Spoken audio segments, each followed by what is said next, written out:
Hi everyone, my name is Stephanie Bolin and I'll be discussing centralized versus decentralized IT departments, which as you'll remember we touched on during week 1 of this course with our Air Canada case study.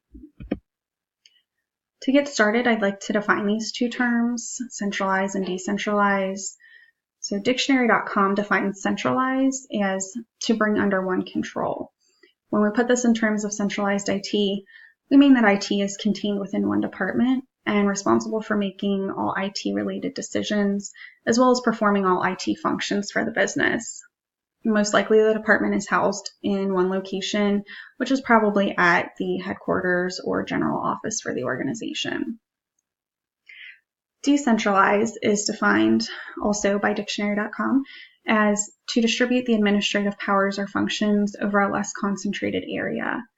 So once again, to put this in the perspective of an IT department, we're talking about IT being dispersed within multiple business units, potentially in multiple locations, and operating more in silos than as one single IT department. Now, it's just about with any process, there are pros and cons to each of these options. So I wanted to discuss those just a little further before providing an example of each of these structures. Centralized IT can be very appealing to management because it allows for more control over decision making. With all IT resources contained in one department, all personnel are available to work together, and all the hardware and software is generally at their fingertips, making it easier to put new processes in place. Communication is another big benefit to a centralized structure. With the whole IT department housed together, they're able to bounce ideas off one another and really work collaboratively. In addition, the other business units know where to turn when needing assistance with an IT-related issue. So that physical location really allows, for the informal or water cooler discussions, as well as spur-of-the-moment touch bases, which can help foster better communication and the development of ideas. A centralized structure also makes it much easier to ensure the entire organization is really on the same page and that best practices are benefiting many areas rather than being contained within one business unit. Lastly, I'll say a centralized department is generally more cost-effective to the organization since all the resources are housed together.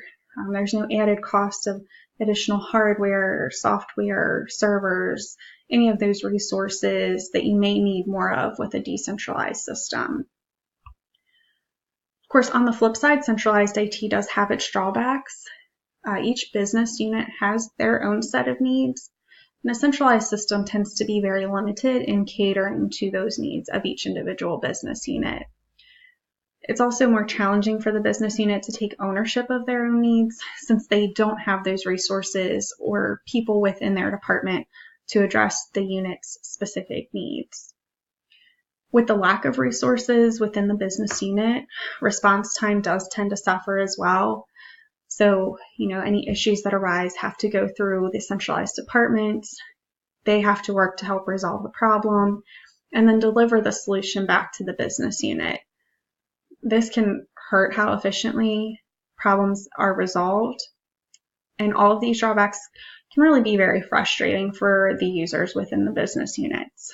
And that's why I shared this e-card here that says, "Thank you for calling technical support to not listen to my very clear instructions."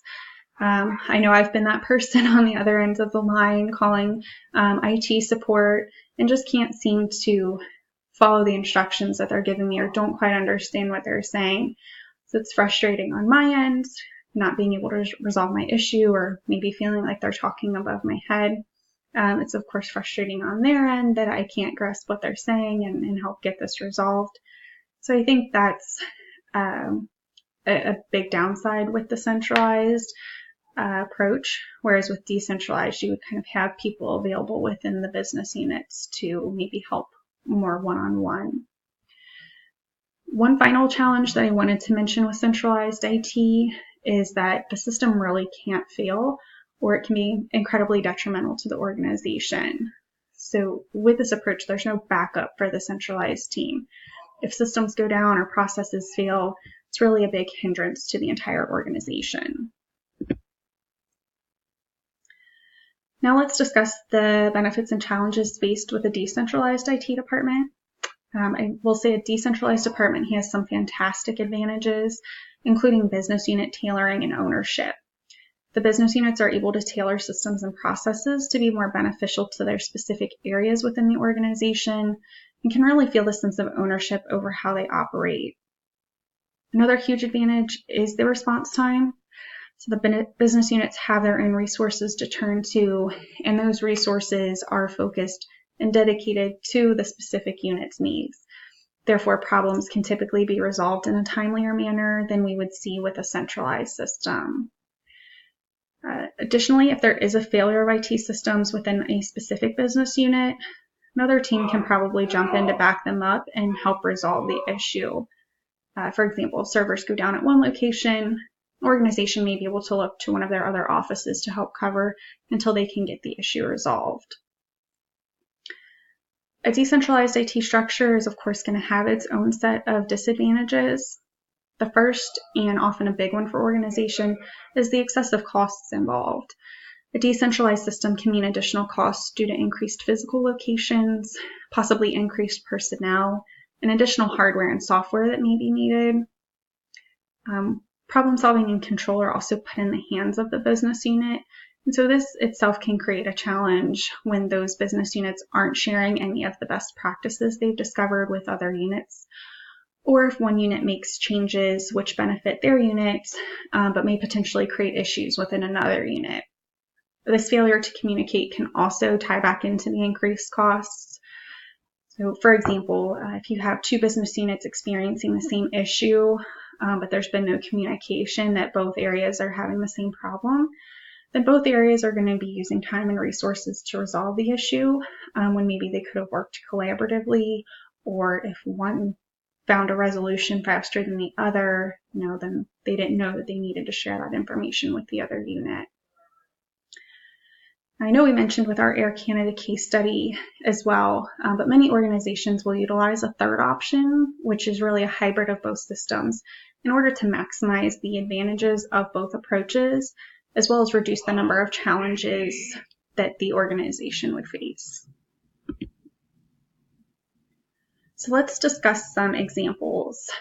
I chose to look at the IT structure utilized within my two most recent organizations. While neither of them utilizes strictly one approach or the other, I do believe they are good examples of primarily centralized versus primarily decentralized IT structures. And so I begin with my current organization, which, as I've mentioned before, is Xavier. In my opinion, we utilize a primarily centralized IT structure.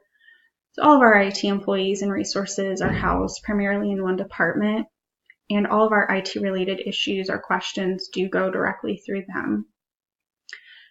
Within our HR department, for example, we have a total of just 9 employees, and while we may be able to troubleshoot some of our own issues, we don't have anyone on the team who is a dedicated IT professional or whose responsibility it is to solve any IT issues that come up.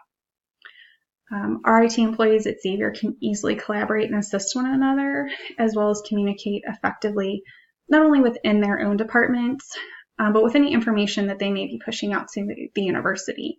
So I think this setup gives them complete control over the IT systems and processes. Of course, we are going to face some of the challenges as well. Response time can be slow, especially when it is an issue that can't be resolved within the department or strictly through communication with the user.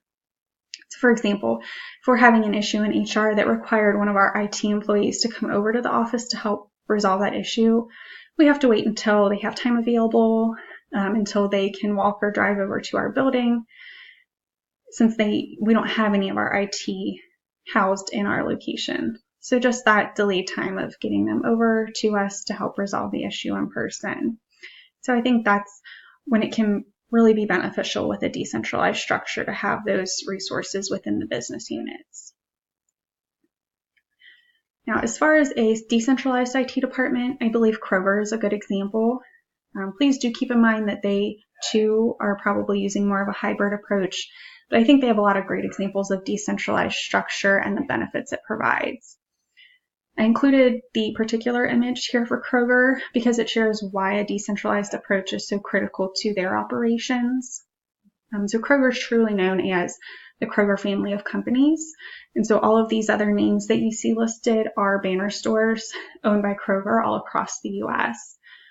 I think it would be truly disastrous if Kroger was trying to support all of these locations from their general office in downtown Cincinnati. So yes, while Kroger does have a primary desktop support and enterprise support team downtown, they also have technology support centers in Blue Ash, Ohio, and in Portland, Oregon. They do also have IT specialists within their business units. So to share, for example, from my role at Kroger, I worked from a satellite office as a recruiter. The systems that my department used were very different from those used by the finance team or the marketing team. This is why within my department, we had a team of people with specialized knowledge of our most used systems, specifically our applicant tracking system, which was called NOMI.